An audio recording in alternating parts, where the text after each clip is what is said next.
నమస్తే, welcome to 99 TV. Russia అధ్యక్షుడు Putin నివాసం మీద 91 డ్రోన్లతో దాడి. ఎక్కడా వాటి శిథిలాలు కనపడలేదు, సీసీటీవీ ఫుటేజ్ రాలేదు, కానీ దాడి జరిగింది. ఉక్రెయిన్ చేసింది. ఇది రష్యా చెప్తున్నమాట. ఎప్పుడూ కూడా ఇటువంటి సున్నితమైన అంశాలు రష్యన్ డిఫెన్స్ మినిస్టర్ వస్తూ బయటకు వచ్చి చెప్పేవారు. ఈసారి ఎక్స్టర్నల్ అఫైర్స్ మినిస్టర్ చెప్పారు. తేడా ఇది. ఏం జరుగుతుంది అక్కడ? నిజంగానే ఆయన మీద హత్యాయత్నం జరిగిందా? కుట్ర రచన చేసింది ఎవరు? ఒక పక్క శాంతి చర్చలు జరుగుతుంటే 20 పాయింట్ ఫార్ములాతోటి మధ్యలో ఆయన ఇంటి మీద డ్రోన్లతో దాడి చేయించింది ఎవరు? ఈ అంశాలన్నింటి మీద సమగ్ర విశ్లేషణ అందిస్తారు geo political affairs expert, political analyst, senior journalist Suresh Kojatla గారు. నమస్తే సురేష్ గారు. నమస్కారం ఆజాన్ గారు. ఆయన నివాసం మీద 91 డ్రోన్లతోటి దాడి జరిగింది. అయితే వీళ్ళకి ఎయిర్ డిఫెన్స్ సిస్టమ్ ఉంది కాబట్టి అన్నీ రిపేర్ చేసింది, కొట్టేసిందండి. కొట్టేసినా ఎక్కడో చోట డెబ్రీ కనపడాలి కదా, అది కనపడలేదు. సీసీటీవీ ఫుటేజ్ కనపడలేదు. ఇప్పుడు ఏదో బిగ్ క్వశ్చన్. కరెక్ట్. ఎందుకంటే ఇప్పుడు పర్సెప్షన్ బ్యాటిల్ అంటారు. జరిగిందో లేదా అనేది కాదు న్యూస్. మీరు నేను మాట్లాడుకుంటున్నాను దాని గురించి. అప్పుడు అక్కడ పెంటగన్లో కానీ వైట్ హౌస్లో కానీ ఏం మాట్లాడుకుంటారు? అప్పుడు జెలెన్స్కీ కరెక్ట్గా యూఎస్లో ల్యాండ్ అయినప్పుడు ఈ న్యూస్ బయటకు వచ్చింది. ఆయన అక్కడ వెళ్ళి ట్రంప్తో మాట్లాడే బదులు ఆయన ఫస్ట్ ఇది డిఫెండ్ చేస్తున్నాడు, మేమేం చేయలేదు ఇట్లా అని చెప్పేసి. నెరేటివ్ మారిపోయింది మొత్తం. అఫెన్సివ్లో ఉండాలని మనిషి డిఫెన్సివ్లో వెళ్ళిపోయింది సడన్గా. యుద్ధం ఆపండిరా అని చెప్పి ట్రంప్ ఏమో పక్కన కూర్చొని ప్రపంచ పోలీసు అక్కడ చెప్తున్నారు ఆయన్ని. ఈయనేమో నేను ఆపని అంటున్నాడు. మళ్ళీ నువ్వు ఎందుకు బాంబు వేసావని అడుగుతారు అందరూ. సో ఈ పరిస్థితి ఈవెన్ మోదీ గారు కూడా రియాక్ట్ అయ్యారు. దాని వ్యతిరేకంగా జెలెన్స్కీ రియాక్ట్ అయ్యారు. ఇవాళ మోదీ గారు ఎందుకు ఇట్లా సైడ్లు తీసుకుంటున్నారు అది ఇది అని చెప్పేసి. మోదీ గారు కూడా ఒట్టి కామెంట్ కొట్టరు కదా, ఏదో జరిగి ఉంటుంది. బహుశా యూపీ అక్కడి నుంచి పుటిన్ చెప్పుంటారు, వాళ్ళు క్రెమ్లిన్ బ్రీఫింగ్ ఇచ్చి ఉంటారు, జరిగింది ఇది ప్రూఫ్ అని చెప్పేసి. ఎందుకంటే ఆయన రెగ్యులర్ హోమ్ మీద కాదు దాడి చేసింది, ఆయన ఇంకొక ఇంటి మీద దాడి చేశారు. అది ఎందుకంటే ఆయన ఎక్కడో ఒక ప్లేస్లో కూర్చోరు, ఎప్పుడు కాన్స్టెంట్గా షిఫ్ట్ అవుతూనే ఉంటారు. కానీ ఇప్పుడు జరుగుతున్న ఏంటంటే వాసుదేవన్ గారు, ఒక వార్లో, ఒక యుద్ధం ఆపడం ఎప్పుడు అనేది చాలా టఫ్. దాన్ని మోదీ గారు మెచ్చుకోవాలి. ఎందుకంటే ఆపరేషన్ సింధూర్ ఆపినప్పుడు చాలామంది అడిగారు, ఏంటిది 3 రోజులు అయిపోయింది, 4 రోజులు అయిపోయింది, ఇంకా నడిపేయాలనుకుంటే పాకిస్తాన్ లాహోర్ దాకా వెళ్ళాలంటే ఇక్కడ కరాచీ మొత్తం బాంబు చేయాలనుకుంటే అంటారు. చెప్పడానికి చాలా ఈజీ. యుక్రెయిన్ రష్యా వార్ మొదలైనప్పుడు అందరూ ఏమనుకున్నారు, రష్యన్ ఆర్మీ కదా, ఒక వారం లోపల మొత్తం ఫినిష్ చేసేసి మొత్తం యుక్రెయిన్ని ధ్వంసం చేస్తారనుకున్నారు. కానీ ఫిబ్రవరి 24కి 4 ఇయర్స్ అవుతుంది. ఇప్పుడు ఏం జరిగింది? ఇప్పుడు దాకా 2 వైపుల నుంచి ఇక్కడ 1,00,000 మంది చనిపోయారు, అక్కడ 1,00,000 మంది చనిపోయారు. ఎవరికైనా బెనిఫిట్ వచ్చిందా? ఎస్, రష్యాకి బెనిఫిట్ వచ్చింది అనుకోండి. రష్యాకి ఒక న్యూస్ వెళ్ళింది ఏంటంటే రష్యన్ ఆర్మీ ఇప్పుడు కూడా వాళ్ళు కాన్కర్ చేయగలుగుతారు, ఇంకా ముందుకు వెళ్తున్నారు. చాలా మటుకు కొత్త ఏరియాస్ వాళ్ళు క్యాప్చర్ చేసుకుంటారు. రష్యాకు పాయింట్ ఆఫ్ వ్యూ ఉండే, ఎందుకంటే ఆ టైంలో యుద్ధం ఎందుకు మొదలైంది. యుక్రెయిన్ ఏమో మేము నేటో వైపు వెళ్తున్నామని చెప్తే రష్యా చెప్పింది మా పక్కన నేటో వచ్చి కూర్చోలేదు, నేటో ఫోర్స్ మేము అంగీకరించాం మా పక్కన, మా టెరిటరీ. సో నడిమిట్లో ఒక కారిడార్ క్రియేట్ చేద్దాం అని చెప్పి డాన్స్ కానీ జఫ్రోషియా అని ఇట్లాంటి చాలా మటుకు చిన్న బెలారూస్ ఇట్లాంటి రాజ్యాలను పెట్టుకొని బఫర్ జోన్ క్రియేట్ చేశారు రష్యా యుక్రెయిన్ నడిమిట్లో. కానీ ఇప్పుడు జరుగుతుంది ఏంటంటే ఈ యుద్ధం ఆపడానికి చాలామంది ట్రై చేస్తున్నారు, కానీ జరగట్లేదు. ఎందుకంటే దీంట్లో చాలామంది సెల్ఫిష్ ఇంట్రెస్ట్. ఒకటి యూరోపియన్ యూనియన్, వాళ్ళకి ఎప్పటి నుంచో భయం రష్యా అంటే, ఇప్పుడు కాదు, యుఎస్ఎస్ఆర్ టైం నుంచే భయం వాళ్ళకి.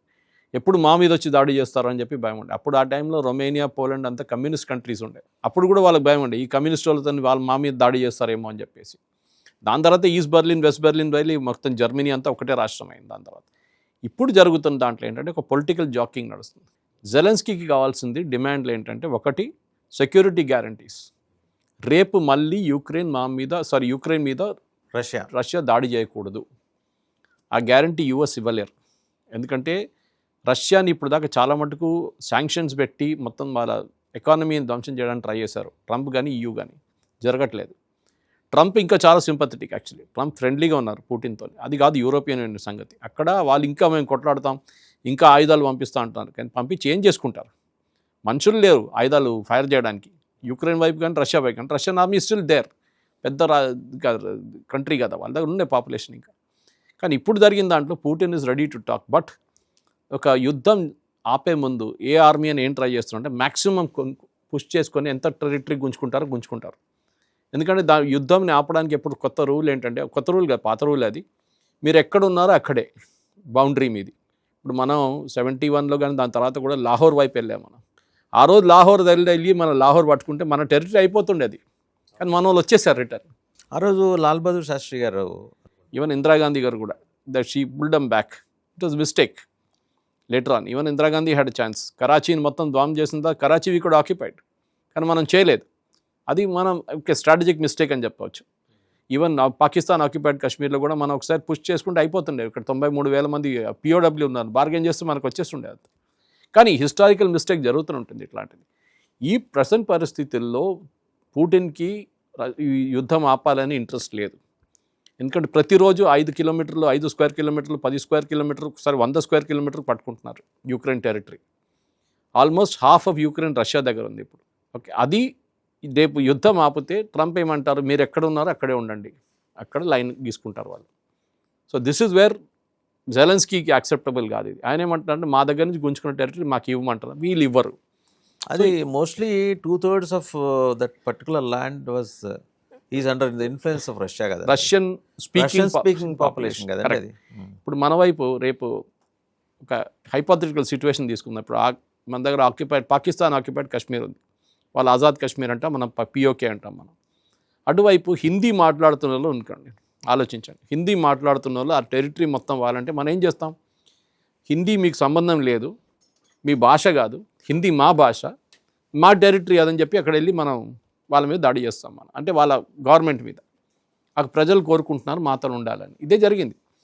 యుఎస్ఎస్ఆర్ ఉన్నప్పుడు చాలా పెద్ద కంట్రీ ఉండే, మనకు అందరు తెలిసింది. దాంట్లో ఇప్పుడు అన్నీ స్ప్లిట్ అయిపోయి Tajikistan, Turkmenistan, Armenia, Azerbaijan, Ukraine, ఇట్లాంటి చాలా రాష్ట్రాలు అయిపోయినాయి, ఇప్పుడు ముక్కలు అయిపోయినాయి. ముందు యూనియన్ ఆఫ్ సోషలిస్ట్ రిపబ్లిక్స్ ఉండే, యూనియన్ ఒక రాష్ట్రం కాదు, యూనియన్ ఆఫ్ సోషలిస్ట్ రిపబ్లిక్, అది స్ప్లిట్ అయిపోయింది. మనం బ్రెజ్నవ్ తర్వాత ఈయన గోర్బచేవ్ వచ్చిన తర్వాత మొత్తం అది కంప్లీట్గా స్ప్లిట్ అయిపోయింది. ఉన్న టెరిటరీనే రష్యా ఉంచుకొని ట్రై చేస్తున్నారు. కానీ వాళ్ళ సిటిజన్స్ ఎక్కడెక్కడ ఉన్నారో, మా ప్రజలు ఎక్కడెక్కడ ఉన్నారో, మా భాష మాట్లాడుతున్న ఎవరు ఉన్నారో వాళ్ళని మేము ప్రొటెక్ట్ చేసుకుంటాం, వాళ్ళు మేము కాపాడుకోవాలి. ఇప్పుడు మన బంగ్లాదేశ్ గురించి అదే మాట్లాడుతూ ఉంటాం కదా, మన అక్కడున్న హిందువుల్ని మనం కాపాడుకోవాలి, అది మన బాధ్యత. అది ఇంకెవరు చేస్తారు వాళ్ళ కోసం? ఇప్పుడు నేపాల్ వాళ్ళు అంటున్నాను మేము కాపాడుకుంటాం బంగ్లాదేశ్ వాళ్ళని అని చెప్పేసి. That should be the strategy. So Putin అదే చేస్తున్నారు, దాన్ని తప్పే. సరే, యూ మైట్ డిఫర్, ఆయన చేసిన దానికి బాంబింగ్లు ఇంతమంది చనిపోయారంటే యుద్ధం అంటే అదే ఉంటుంది. దానికోసం మోదీ గారు ఆపారు కరెక్ట్ టైంకి.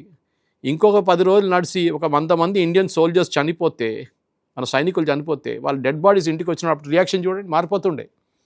ఇదండి మోదీ గారు ఇంతమంది చనిపోయారంటారు. అప్పుడు అరే యుద్ధం అంటే డెఫినెట్లీ జరుగుతుంది. మనం బంగ్లాదేశ్ మీద, ఈస్ట్ పాకిస్తాన్ మీద దాడి చేసినప్పుడు పాకిస్తాన్ ఆర్మీని తరిమి కొట్టడానికి అక్కడ మన ఎంతమంది చనిపోయారు? 171 ఎయిర్క్రాఫ్ట్ పోయింది మనది. ఐపీకేఎఫ్ ఆపరేషన్ శ్రీలంకలో 3,000 మంది సోల్జర్స్ చనిపోయారు. 3,000 మంది చనిపోయారు.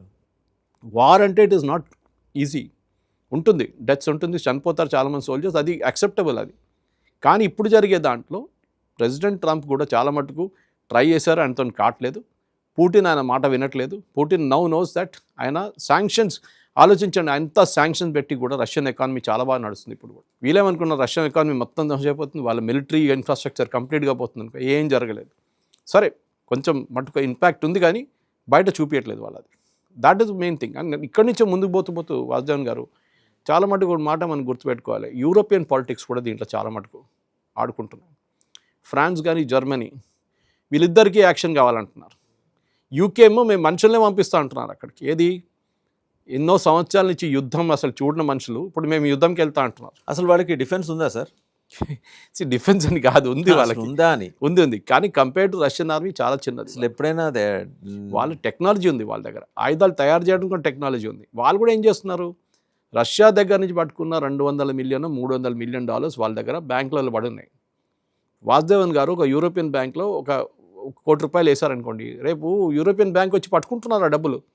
వాసుదేవన్ గారు మాకు నచ్చలేదని చెప్పేసి అది ఎట్లా తీసుకుంటారండి? ఈ $200-300 మిలియన్ నుంచి అమౌంట్ రెడ్యూస్ చేసుకుంటూ వీళ్ళకి ఆయుధం ఇస్తున్నారు. ఎవరికి? యూక్రెయిన్కి. ప్రెసిడెంట్ ట్రంప్ అయితే చాలా స్మార్ట్. ఆయన అంటే మేము ఫ్రీగా ఏమి ఇవ్వము, నువ్వు కావాలంటే కొనుక్కో, డబ్బులు నేను ఇస్తాను చెప్తున్నాడు. నాకు డబ్బులు లేదంట, బడ్జెట్ పెంచుకోమంటున్నాడు. అది యూరోపియన్ యూనియన్కి. ఇక్కడేమో యూక్రెయిన్ చెప్తున్నాడు మేము ఆయుధాలు ఇస్తాం మీకు కావాలంటే, కానీ డబ్బులు కావాలి నాకు అన్నాడు. నా దగ్గర డబ్బులు లేవన్నాడు. నీ దగ్గర రేర్ అవుతుంది కదా, నేను తవ్వి తీసుకుంటాను. అది తీసుకోండి మీరు అన్నాడు. అది తీసుకొని వెళ్ళిపోతున్నారు యూఎస్ వాళ్ళు. ఇది ఒక జియో పొలిటికల్ గేమ్. యుక్రెయిన్ అనేది ఇట్స్ అ క్లాసిక్ కేస్. ఇంగ్లీష్లో చెప్తారు how not to start a war. ఒక యుద్ధం జరపకుండానే అది మొత్తం సార్ట్అవుట్ అయిపోతుండే ఇష్యూ. కానీ ఈగో ప్రాబ్లం, స్పెషల్లీ జెలెన్స్కీ ఒక కామెడియన్ తీసుకొచ్చి ఒక రాష్ట్రపతిగా చేస్తే ఎట్లా ఉంటుంది దేశం, ఏమైపోతుందంటే క్లాసిక్ ఎగ్జాంపుల్ ఇస్ జెలెన్స్కీ.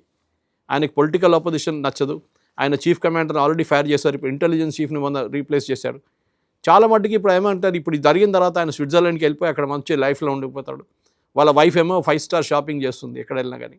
ద్వేషం మొత్తం ధ్వంసం అయిపోతే 5 స్టార్ షాపింగ్ చేస్తున్నారు. ఆమె వెళ్ళి గుచ్చి బ్యాగులు కొనుక్కుంటుంది, ప్రాడా కొనుక్కుంటుంది. అదెట్లా అండి మీరు వాట్ ఇంకా గాసాలాగా అయిపోయింది ఆల్మోస్ట్.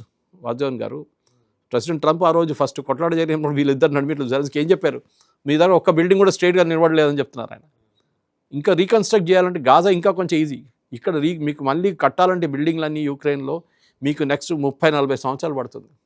యూక్రెయిన్ ఇన్ఫ్రాస్ట్రక్చర్ మొత్తం ధ్వంసమే అయిపోయింది. రష్యా కూడా పోయింది, కానీ రష్యా మటుకు వాళ్ళు రీకన్స్ట్రక్ట్ చేసుకుంటారు, వాళ్ళ దగ్గర డబ్బులు ఉన్నాయి. యూక్రెయిన్ ఏం చేస్తారు? సరే వాళ్ళ దగ్గర ఉన్నాయి, వాళ్ళ దగ్గర కొన్ని రిజర్వ్స్ ఉన్నాయి అనుకోండి, స్పెషల్లీ వాళ్ళ అగ్రికల్చర్ చాలా పవర్ఫుల్, మన కూడా వాళ్ళ దగ్గర చాలా కొనుక్కుంటున్నాయి. కానీ ఇప్పుడు కూడా చూడండి, వాళ్ళ ఆయిల్ బయట నుంచి వస్తుంది, వాళ్ళకి లేదు అక్కడ. చిన్న చిన్న కెపాసిటీస్ ఉన్నాయి వాళ్ళకి. సో రష్యా మీద ఉన్న ఈ ఎగ్జాంపుల్, ఇప్పుడు జరిగిన దాడి పుటిన్ ఇంటి మీద చేసిన చెప్పి దాడి మనకు కన్ఫర్మేషన్ లేదు ఎక్కడ, కానీ అదొక పొలిటికల్ స్టేట్మెంట్. చూడండి, మీ దగ్గర కూర్చున్నప్పుడు ట్రంప్ గారు మీ పక్కన కూర్చున్న మనిషి నా మీద బాంబు వేశాడు నిన్న, నేను ఎందుకు చేయాలి, నేను ఎందుకు మీ దగ్గర పీస్ టాక్స్కి రావాలి, ఇట్లాంటి మనిషి ఉన్నప్పుడు ట్రంప్ అడుగుతారు, నువ్వు వేసావు బాంబు అంటే నేనే వేయలేదు అన్నారు. అరే ఆయన అంటున్నాను నువ్వు వేసావని. ఈ డిస్ప్యూట్ నడుస్తుంది అన్నమాట. ఇది ఇంకే కొన్ని రోజులు నడుస్తుంది, బహుశా ఇంకొక 6 నెలల నుంచి 8 నెలలు పడుతుంది పీస్ టాక్స్ ఫైనలీ ఒక స్టేట్కి రావడానికి. దాని తర్వాతనే సంతకం పెట్టిన తర్వాతనే రష్యా వెనకకి దిగుతారు. కానీ ఇప్పుడున్న టెరిటరీని రష్యా వెనకకి రారు. దాని తర్వాత డ్యామేజ్ కూడా డెఫినెట్గా జరుగుతుంది. రష్యా చేసే ఈ పనిలో చాలా మటుకు అక్కడున్న మిగతా సోవియట్ రిపబ్లిక్స్ కూడా వాళ్ళు పంచుకుంటున్నారు. వాళ్ళు కూడా కావాలని చెప్తారు, ఎందుకంటే యూక్రెయిన్ కొంచెం పెద్దగా అయిపోతే వాళ్ళకు కూడా ప్రాబ్లం. అదే టైంలో ఇటలీ లాంటి రాజ్యం కానీ, పోలాండ్ లాంటి, వీళ్ళందరూ మాతో ఏం పని లేదు, మాకు యూక్రెయిన్కి మేము 10 పైసలు ఇవ్వము, కావాలంటే మిగతా యూ నేషన్స్ ఉన్నారు కదా, యూకే ఉన్నారు, జర్మనీ ఉన్నారు, ఫ్రాన్స్ ఉన్నారు, వాళ్ళు ఇచ్చుకుంటారు, మాకు డబ్బులు లేదంటున్నారు. ఎవరెవరు సహాయం చేస్తా అని చెప్పే యూక్రెయిన్కి వీళ్ళందరూ ఇప్పుడు వెనక్కి దిగేస్తారు. సో బహుశా జెలెన్స్కీ ఒక్కరే ఉండిపోయారు. ఇప్పుడు బాక్సింగ్ మ్యాచ్లో కార్నర్లో కూర్చొని అక్కడ ఒపోనెంట్ చూస్తే ఒపోనెంట్ కనిపించట్లేదు, ఇప్పుడు ఏం చేయాలని అర్థం కావట్లేదు ఆయన. ఇప్పుడు ఇంకొక విషయం సార్, ఇప్పుడు నిజంగా జరిగిందా లేదా అనేదాన్ని నిర్ధారించేది ఎవరు? మనమేమో చెప్పేసాం, పరామర్శించాం ఫోన్లో, జాగ్రత్త యుద్ధంలో పుతిన్ గారు అని. మనం ఆపరేషన్ నెరేటివ్ అంటారా ఇది? కరెక్ట్. మనం ఆపరేషన్ సింధూర్లో వాళ్ళ 7 జట్లు కొట్టుపడేసామని చెప్పి వారు చెప్తున్నారు, మనం చెప్తున్నాం. వాళ్ళ నూర్ఖాన్ బేస్ కానీ సర్గోడా మొత్తం డిస్ట్రాయ్ చేసి ప్రూఫ్ చూపించాం. కానీ పాకిస్తాన్ మేమేమి 7 జట్లు కొట్టుపడేసాం, ప్రూఫ్ ఎక్కడుంది? ట్రంప్ అన్నారు 7 జట్లు ప్రూఫ్ ఎక్కడుంది? మీరు ఇంత పెద్ద ఇంటెలిజెన్స్ సెటప్ ఉంది మీ దగ్గర, 10 పిక్చర్లు పంపించండి, చూడండి ఇది క్రాష్డ్ ఎయిర్క్రాఫ్ట్, శాటిలైట్ ఇమేజ్ పంపించారు. ఎందుకంటే ఒక జెట్ ఎయిర్క్రాఫ్ట్ పడిపోతే కింద మొత్తం ఎంత డ్యామేజ్ ఉంటుంది. ఎస్పెషల్లీ హ్యూమన్ హ్యాబిటెడ్ ఏరియాలో చాలామంది చనిపోతారు గ్రౌండ్లో. కాదు అక్కడ ఏదో ఖాళీ ఉన్న స్థలంలో పడిపోయింది అనుకోండి, పొలాల్లో పడిపోయింది అనుకోండి, అక్కడైనా మంట ఉంటుంది కదా, చూపించచ్చు కదా ప్రూఫ్. ఏం లేదు, మేము కొట్టుపడేసాం. ఇప్పుడు కమర్షియల్ శాటిలైట్ ఇమేజ్ అందరి దగ్గర ఉంది. మీరు డబ్బులు ఇస్తే మీకు రేపు మొత్తం లాస్ట్ 6 నెలల్లో ఉన్న మొత్తం ఇమేజెస్ మీకు ఇస్తారు. పాకిస్తాన్ ఎంత సెంటీమీటర్ నుంచి కావాలో అంత క్లారిటీతో ఇస్తారు, అంత రెజల్యూషన్, హై రెజల్యూషన్తో ఇస్తారు. ఇది ఉన్నప్పుడు మీరు క్లెయిమ్ చేయొచ్చు కదా. ఇప్పుడు రష్యా కూడా అంతే, వీళ్ళు అంటున్నారు దాడి చేశామని చెప్పి, కానీ మీరు ప్రూఫ్ చూపించండి అంటే మేము గాల్లో కొట్టుపడేసాం దాన్ని, అసలు కిందకి రానే లేదంటారు వీళ్ళు. So but it's a strategy అన్నమాట. కానీ ఇది వార్లో డిస్ఇన్ఫర్మేషన్ క్యాంపెయిన్ అనేది ఇప్పుడున్న వార్లో ఒక పెద్ద న్యూస్. అది మనం ఇజ్రాయెల్ గాజాలో కూడా చూసాం. గాజా నుంచి డైలీ న్యూస్ వస్తుంది, 50 మంది మహిళలు చనిపోయారు, 30 మంది పిల్లలు చనిపోయారు. ఎవరు స్టేట్మెంట్ ఇష్యూ చేస్తున్నారు? హెల్త్ మినిస్ట్రీ ఆఫ్ గాజా ఎవరు నడిపిస్తున్నారు?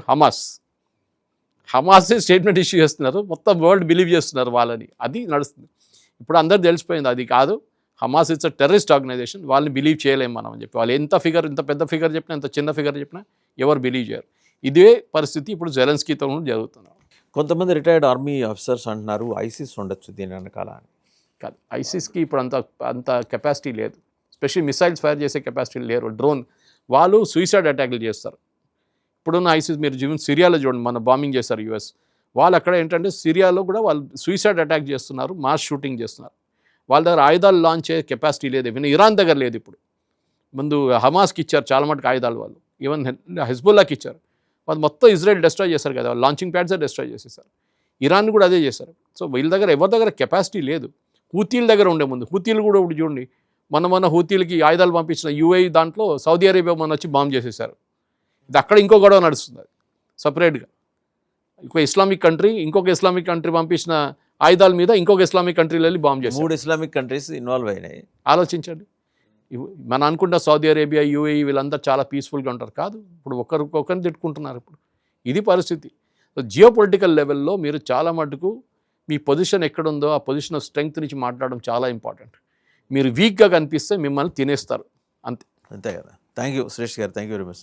సో చూసాం కదా, నిజంగా పుతిన్ గారి నివాసం మీద డ్రోన్లతో దాడి జరిగిందా ఏమో చెప్పలేము, జరిగి ఉండొచ్చు. అలాగే ఎత్తుగడలో భాగంగా మరి రష్యన్ గవర్నమెంటే ఈ వదంతిని స్ప్రెడ్ చేసి కూడా ఉండి ఉండొచ్చు. అలాగని జరగలేదని కాదు, జరిగిందని చెప్పలేం, జరగలేదని చెప్పలేం. అది దాని తాలూకు డెబ్రీ కానీ, శిథిలాలు కానీ, లేకపోతే శాటిలైట్ ఇమేజెస్ కానీ ఇంకా ఇవ్వలేని పరిస్థితి. ఇవ్వలేక కాదు, ఒకవేళ దాడి జరిగి ఉంటే ఇవ్వాలి కదా. ఎందుకు? ఓ పక్క చర్చలు జరుగుతున్నాయి, ప్రపంచ పోలీసు కూర్చున్నాడు కండువా వేసుకొని, ఎలాగైనా సరే మీ మధ్య శాంతి చర్చలు చేస్తాను, మీరు 2 దేశాల యుద్ధాలు మానేయాలని. మీరు మానేస్తే ఆయనకి ఏదో నోబెల్ బహుమతి వస్తుంది కదా అంటే వీళ్ళు ఇంటలా. వీళ్ళు మానేస్తే నెక్స్ట్ ఇయర్ నోబెల్ బహుమతి ఆయనకే, ఆ తాపత్రయపడుతున్నాడు. సో అటు ట్రంప్ని కన్ఫ్యూజన్లో పెట్టి ఇటు జనాల్ని కన్ఫ్యూజన్లో పెడుతున్నారు. రష్యా కానీ ఉక్రెయిన్ కానీ ఒక ఫైనల్ కాల్ తీసుకోవాల్సిన సమయం ఆసనమైంది. ఇప్పటికే ఒక సమయం వచ్చేసింది. ఫిబ్రవరిలో జరగాలి ఎన్నికలు. ఫిబ్రవరిలో కనుక ఈ శాంతి చర్చలు పూర్తయితే ఖచ్చితంగా ఆ రీజియన్లో ముందర ప్రశాంతత నెలకొంటుంది. నాటో దేశాలు కూడా కొంచెం వెనక్కి తగ్గి కామ్గా కూర్చుంటాయి. చూద్దాం ఏం జరుగుతుందో. Thank you very much sir. Thank you.